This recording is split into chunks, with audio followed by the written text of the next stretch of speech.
Bonjour à tous. L'objectif de cette présentation est de faire un point sur les différentes perspectives philosophiques en psychiatrie. Alors, c'est de montrer, par exemple, les liens entre la manière de classer les choses du monde, comment le construire, comment on classe la maladie, qu'est-ce qu'un trouble psychiatrique. Et donc, il y a une longue tradition sur qu'est-ce qu'une chose psychiatrique qui a engendré des concepts historiques, sociologiques, épistémologiques et donc philosophiques très complexes. Alors, les défis philosophiques prioritaires sont finalement qu'est-ce que la philosophie de la psychiatrie, qu'on appelle également épistémologie de la psychiatrie. L'épistémologie est la philosophie des sciences, donc en l'occurrence la philosophie des sciences psychiatriques.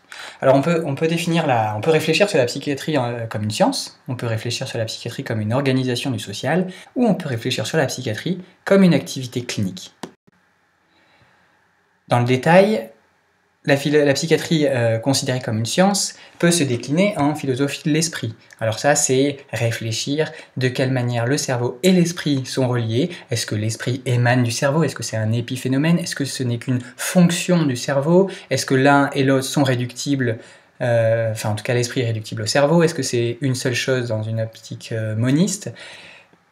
Voilà, donc une réflexion qui va jusqu'au cognitiviste, où on considère que le cerveau est fait d'un tas de modules côte à côte, ou alors une vision connexionniste qui est considérée comme un réseau de neurones. Deuxième point, la philosophie des neurosciences. Alors là, on peut être soit neurophobe, donc considérer que les neurosciences pourraient avoir réponse à tout, soit neurolâtre, ça c'est, et neurophobe, c'est que justement, on les craint, voire on les méprise, en tout cas, elles sont dangereuses. Et puis au milieu, on a une déclinaison de neuro-enthousiastes, neurosceptiques, neuropositivistes, etc.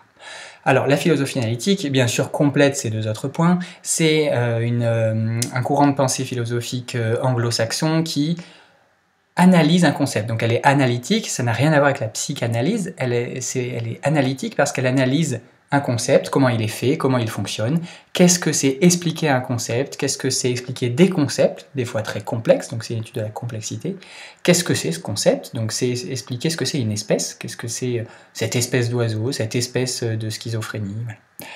Et puis on peut considérer la psychiatrie comme une organisation du social. Alors là, on regarde les activités des groupes, des communautés, par exemple les institutions psychiatriques ou par exemple les patients, on regarde le langage, on regarde les différences culturelles, c'est comment fonctionnent des pratiques centrées sur le patient, l'éducation psychiatrique, des modèles de prestation de services, mais aussi on regarde les déviances sociales, les normes sociales selon le terme de Goffman, ou plutôt comment les symptômes peuvent posséder une signification en termes phénoménologiques, ou qu'est-ce qu'un type de discours particulier, comment il peut être performatif au sens d'Austin, etc. Troisième grand axe de l'épistémologie de la psychiatrie, c'est la psychiatrie comme activité clinique et de soins. Alors, la présentation va porter sur la psychiatrie considérée comme une activité clinique et de soins, et donc ça fait se questionner sur qu'est-ce qu'une maladie par rapport au normal. Donc, on essaie de définir la maladie psychiatrique par rapport à l'absence de maladie psychiatrique. Pour ça, on voit que les maladies psychiatriques sont incluses dans des classifications. Et ce qui est inclus dans une classification, c'est quand même une chose, une entité. Cette entité, on l'appelle une espèce. Comme je disais, au même titre qu'une espèce d'oiseau, il y a des rossignols schizophréniques ou il y a des coucous autistiques. Différentes espèces psychiatriques. Alors dans un premier temps, qu'est-ce qu'une maladie psychiatrique ? Dans l'histoire de la psychiatrie, ce dernier siècle, on a eu 3 modèles principaux. On peut considérer la maladie psychiatrique comme un problème de vie sur un pôle social, donc on estime qu'il s'agit d'un jugement de valeur.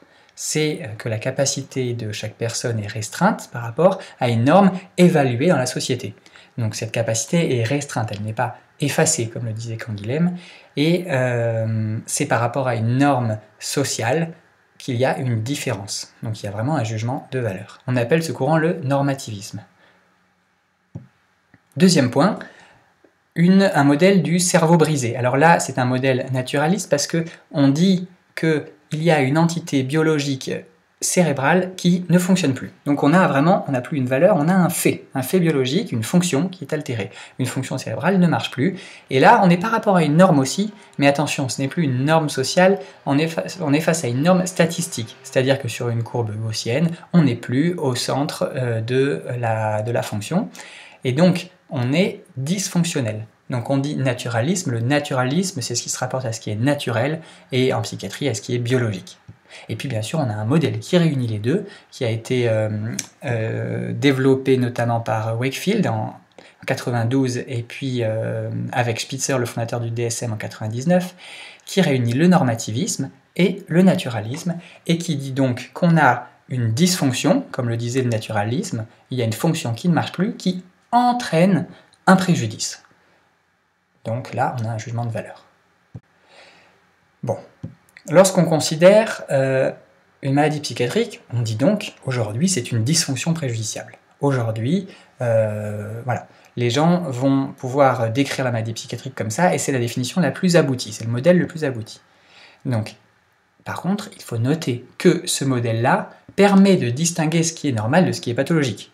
Donc, lorsque j'ai une dysfonction préjudiciable, je suis dans un état pathologique par rapport au normal. Mais ce modèle sert à distinguer ce qui est un trouble de ce qui n'en est pas un. Donc, c'est une solution au problème de la discrimination du normal et du pathologique. Mais ce n'est pas la seule chose à considérer quand on traite en pratique des troubles mentaux. C'est-à-dire que en psychiatrie, il y a beaucoup d'autres choses, beaucoup d'autres critères qu'il faut respecter pour considérer une entité comme pathologique. Notamment, il faut pouvoir prédire, diagnostiquer, pronostiquer, prendre en charge. Et en détail, c'est savoir bien identifier, savoir les standards psychométriques, savoir la cohérence scientifique, démarquer le trouble, éduquer, comment se déroule temporellement le scénario de la maladie, savoir prédire, savoir traiter. Toutes ces questions, la dysfonction préjudiciable ne peut pas y répondre. Donc, il faut aller explorer qu'est-ce que c'est l'entité psychiatrique en soi. Donc, on sort d'un modèle de la dysfonction préjudiciable qui est un modèle de distinction du normal et du pathologique, donc d'une définition un peu négative, ce qui est pathologique c'est ce qui n'est pas normal, pour aller vers la définition d'une espèce. Alors, une espèce, c'est demander qu'est-ce qu'un trouble en soi, de quelle espèce il est. Donc, comme je disais, la schizophrénie, ça peut être un rossignol, ça peut être un colibri lorsque c'est une autre maladie. On a des espèces d'oiseaux qui se déclinent en fonction de caractéristiques principales. Il y a même des espèces de pingouins qui sont très différentes, mais qui sont quand même des oiseaux. La question, en psychiatrie, c'est qu'est-ce que c'est cette espèce? Quels sont les critères qui permettent de dire ça c'est de la psychiatrie, ça relève de la psychiatrie? Eh bien, c'est une vraie question, on ne peut pas vraiment y répondre sans aller regarder ce qu'il se passe lorsque on pratique la psychiatrie. Donc pour répondre à la question de qu'est-ce qu'une entité psychiatrique, il faut en fait répondre à la question comment classe-t-on un trouble? Eh bien on le classe de 3 types de manières globalement, soit selon le DSM par un avis d'experts, donc des task force, c'est-à-dire des regroupements d'experts dans les années 1978-80 se sont réunis pour juger que certains items, lorsqu'ils étaient remplis, créent un trouble, donc par exemple des critères A, B, C, D, E, et dedans des critères, donc les critères de Feiner qui disent il y a une humeur friche, une anédonie, des troubles de concentration, des troubles du sommeil, etc. Et donc, c'est ça, la dépression. Alors, on peut avoir une deuxième méthode de classer les troubles, on peut réfléchir en disant on va regarder plein de patients et on va voir quels paramètres ils pourraient bien avoir en commun. Donc là, on a une classification statistique, parce qu'on a regardé quels paramètres étaient le plus souvent présents chez un patient, et tous les patients qui avaient ces regroupements de paramètres, on les avait mis dans des cases. Donc des cases ou des dimensions. Donc ça, le deuxième point, est une classification statistique qui s'appelle la ITOP. Et puis, une classification neuroscientifique, c'est que là, on n'a pas pris des items comme dans le DSM, on n'a pas pris des patients pour regarder des paramètres semblables comme dans la classification statistique des ITOP, mais on a pris des paramètres neuroscientifiques. Donc ça, c'est la matrice des RDoC, une nosologie scientifique qui sert à classer les troubles, en tout cas les grandes fonctions psychiatriques, en fonction de différents niveaux du cerveau. Alors, maintenant qu'on a vu comment on pouvait regarder, ou quelles sont les différentes manières de regarder plutôt, un trouble psychiatrique, eh ben, on va peut-être pouvoir expliquer ce que c'est un trouble en soi. En tout cas, pour le DSM, ce qu'est un trouble, c'est ce qui est une essence clinique, c'est-à-dire que c'est une catégorie. Donc on voit qu'en fonction de la classification, on définit un trouble psychiatrique différemment. Le DSM définit des catégories, catégories étant un regroupement d'items. Donc c'est vraiment trivial. Les statistiques, comme on l'a dit, définissent le trouble psychiatrique par un regroupement qui est en l'occurrence dimensionnel, c'est-à-dire que c'est un continuum du normal au pathologique qui est dans chaque case. Et puis les neurosciences, elles définissent des essences biologiques, autrement dit, des regroupements d'entités biologiques, et ce regroupement d'entités biologiques forme l'entité psychiatrique ou l'espèce psychiatrique. En résumé, on a vu que la dysfonction préjudiciable était un modèle convenable pour expliquer ce qui était un trouble psychiatrique et le séparer de ce qui n'en était pas un. Deuxièmement, on a vu, en regardant les classifications, qu'est-ce qu'était une espèce psychiatrique, c'est-à-dire le truc, la chose psychiatrique qui apparaît devant le clinicien et qu'on peut regarder de différentes manières en fonction du modèle qu'on utilise. Soit c'est des catégories, si on regroupe des items comme dans le DSM, soit ce sont des regroupements statistiques, soit ce sont un ensemble de fonctions neuroscientifiques. C'est important de comprendre que en fonction du domaine dans lequel on évolue, si on est plutôt un neuroscientifique, on va regarder un patient d'une autre manière que si on est plutôt un clinicien pure souche. Globalement, lorsque je parle de DSM et de catégories, peu de psychiatres vont vraiment se revendiquer pro-DSM, ou en tout cas vont utiliser formellement les critères du DSM pour caractériser un trouble, mais tous, au fond, utilisent le système DSM, c'est-à-dire le système de j'ai des items, je mets dans des catégories. Voilà. Alors, on va essayer d'utiliser ces paramètres de dysfonction préjudiciable d'espèces psychiatriques et de classification pour répondre à une question. C'est une des questions que peut poser la philosophie de la psychiatrie, et cette question demande ça. Quelle spécificité et quelle différence y a-t-il entre des atteintes physiques et des troubles psychiatriques? En gros, la psychiatrie est-elle une branche de la médecine?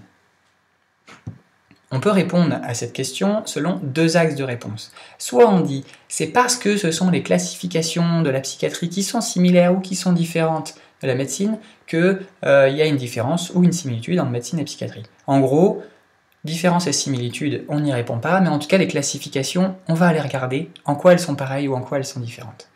Deuxièmement, sans y répondre tout de suite, si psychiatrie est une branche de la médecine, est-ce que ça ne serait pas la sémiologie qui est complètement différente, ou plutôt qui serait exactement pareille? Donc ces deux disciplines sont équivalentes, ou en tout cas la psychiatrie fait partie de la médecine. Alors, est-ce que la différence entre les atteintes physiques et les troubles psychiatriques, elle est liée aux classifications? Il faut revenir rapidement sur la constitution de la classification principalement utilisée aujourd'hui, le DSM. En 1972, Feigner, il a dit « La première étape consiste à décrire le tableau clinique de la maladie. » Mais le tableau clinique ne comprend pas uniquement des symptômes. Donc la frontière entre normal et pathologique devrait être déterminée par des caractéristiques autres que les seuls signes et symptômes. C'est pour cela que Spitzer et Endicott en 1978 ont proposé une liste de critères. Autrement dit, les premières lignes en rouge sont ce qu'a listé Feigner des symptômes qu'il a recueillis dans l'histoire de la psychiatrie de Bleuler, Kraepelin, qui avait déjà vraiment fait un long travail d'archivage de qu'est-ce qu'un symptôme, à qui appartient-il, à quelle entité appartient-il. Le meurtrier, ça appartient plutôt à la dépression. Les hallucinations, ça appartient plutôt à la psychose. Feigner les a tous réunis et en a fait des regroupements. Spitzer et Endicott, en 1978, 6 ans plus tard, ont dit il faut des listes, il faut des critères. Des critères, en gros, ça sera A, B, C, D, E. Il faut dire que ces symptômes sont ensemble, qu'il en faut tant que ça pour que le trouble soit ainsi, et il faut qu'il y ait une absence de maladie, qu'il y ait un retentissement, etc. Je résume, on a à gauche la description des critères. Cette baleine, elle a des fanons, elle a un jet sur la tête, elle rigole, etc. Donc, on définit notre entité, et puis, Spitzer et Endicott, 78, disent « Oulala, il faut ranger tous ces symptômes en fonction de critères. » Voilà ce que ça donne. On a une liste de critères, on a une liste de symptômes qui sont inclus dans les critères A, B, C, D, E, ici. On a donc en fait la case dépression. Donc voilà, selon le DSM, la dépression, c'est ça. Alors oui, j'ai bien mis une image subliminale d'un vrai patient. Alors, là, reprenons ce que disait Spitzer, Spitzer étant un des fondateurs du DSM dans les années 1980. Parce que pour s'interroger si troubles physiques et troubles psychiatriques, c'est similaire, et en regardant les classifications, allons regarder la définition du trouble selon la classification principale, le DSM.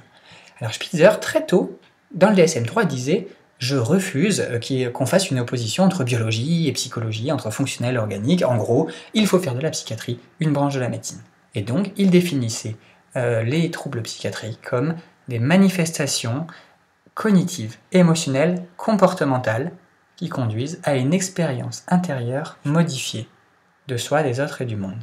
Alors, je ne sais pas si vous voyez dans ces deux lignes vertes, mais finalement, tout ce qui est fonction cognitive, fonction émotionnelle et fonction comportementale, on se souvient qu'on parle de fonction, et qui conduisent à une expérience intérieure modifiée, donc finalement une souffrance, éventuellement, une souffrance ou en tout cas un préjudice par rapport à soi, aux autres ou au monde, on commence à repenser à un modèle qu'on a vu précédemment.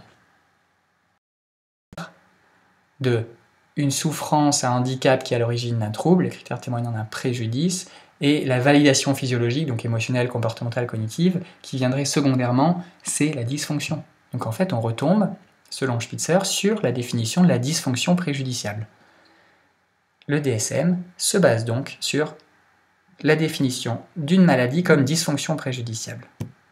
Donc l'atteinte physique et le trouble psychique, ce sont des dysfonctions préjudiciables. En ce sens, on peut affirmer que la psychiatrie est une branche de la médecine, puisque de toute façon, elle traite de dysfonctions préjudiciables au même titre que la médecine. Alors le problème, c'est qu'il y a un mais, c'est que, dysfonction, ça marche en médecine, mais en psychiatrie, il n'y a pas de fonction. On ne sait pas ce que c'est une fonction dans les troubles psychiatriques. Dans les troubles physiques, on sait globalement ce que c'est. Donc les fonctions en psychiatrie ne sont pas connues, donc en fait peut-être que la psychiatrie est différente de la médecine. Alors, réponse à cette réponse, non, parce qu'on ne connaît pas mieux les limites d'une fonction dans le somatique, dans le physique, que dans le psychique. Alors là, le premier exemple en haut, c'est le diabète. Le diabète, on croyait que la fonction qui causait le diabète, c'était les urines sucrées. Puis après on s'est dit, oh la fonction qui cause le diabète, non, c'est pas les urines. En fait c'est le sang. C'est le sang, il est complètement différent. Puis après on s'est dit c'est l'insuline. Et puis au bout d'un moment, on a quand même validé, on s'est dit en fait la vraie fonction qui cause le diabète, c'est le pancréas, c'est ces cellules qui ne marchent pas. On est content. Et pourtant, il y a énormément de maladies pour lesquelles on n'a pas réussi à répondre aussi formellement. Par exemple, une atteinte cardiaque, un trouble du rythme, on a l'impression qu'on connaît la fonction, oui, c'est le cœur qui marche plus bien, c'est pour ça que ça s'arrête. Non. Il y a des fois des atteintes génétiques sous-jacentes. Donc en fait, quand la génétique évolue, on est en train de se dire que peut-être la fonction, une fonction comme celle de battre, que le cœur batte, en fait n'est pas connue. Du coup, on pourrait dire que la psychiatrie appartient au champ médical du reste de la médecine, car de toute façon, toute la médecine est pleine d'incertitudes. Alors, une deuxième réponse, on pourrait dire que la psychiatrie appartient au champ de la médecine parce qu'un jour, grâce à une matrice neuroscientifique, on pourra découvrir toutes les fonctions du cerveau. Donc on va inventorier les fonctions primaires du cerveau d'un point de vue intégratif et multisystème en regardant les différentes échelles du cerveau. Donc la psychiatrie est médicale car les neurosciences vont permettre de trouver ce qui dysfonctionne. En tout cas, quand on regarde si la psychiatrie est médicale, on trouve qu'il y a une dysfonction préjudiciable. Le préjudice, on n'a pas trop de mal à l'établir. Pour la personne, il y a une souffrance. Il y a une incapacité subjective. Par contre, pour la dysfonction, la psychiatrie est différente parce qu'on ne sait pas ce que c'est les fonctions. Mais en fait, la psychiatrie et la médecine, c'est pareil, parce que de toute façon, en médecine, tout est incertitude, et parce que, de toute façon, un jour, on va connaître toutes les fonctions du cerveau. Ça, c'était un premier grand point qui essayait de décrire pourquoi la psychiatrie était médicale, ou en tout cas si elle l'était. On peut aussi regarder la sémiologie. En gros, se dire, est-ce que c'est pas nos signes et nos symptômes, donc la sémiologie, qui en psychiatrie sont vraiment les mêmes ou vraiment différents de ceux retrouvés dans les autres disciplines médicales. Bon. Le problème, c'est qu'en psychiatrie, la sémiologie, les signes et symptômes, ils sont soumis à la classification. D'abord, on classe un patient et ensuite on lit le symptôme. Ou, autrement dit, c'est grâce à notre système de classification, comme on l'a vu précédemment, qu'on a une lecture particulière du symptôme. Donc en psychiatrie, le fait de classer, ça modifie la perception, le ressenti ou la lecture du symptôme, alors que globalement, en médecine physique, quand on classe, on ne modifie pas le symptôme. Un trouble du rythme ou une hypertension reste une hypertension, même si on est à l'autre bout du monde et qu'on n'utilise pas la même classification. En psychiatrie, nos classifications sont très peu valides, elles se rapportent peu à des choses réelles. Les classifications en médecine, elles sont relativement plus fiables et plus valides. Et puis, en psychiatrie, les symptômes, ils sont construits par le clinicien, alors qu'en médecine somatique, ils seraient plus des objets. Donc la question, c'est est-ce que la psychiatrie est différente de la médecine physique? Et la réponse est il faut vraiment comprendre plus en profondeur ce qu'est un symptôme pour pouvoir y répondre. En conclusion, la psychiatrie elle est importante en médecine dans tous les cas, et en philosophie des sciences, parce que ces concepts, ces classifications, ces symptômes, ils fournissent de très riches informations aux autres disciplines médicales. En effet, la psychiatrie est très complexe. Voilà, merci pour votre attention.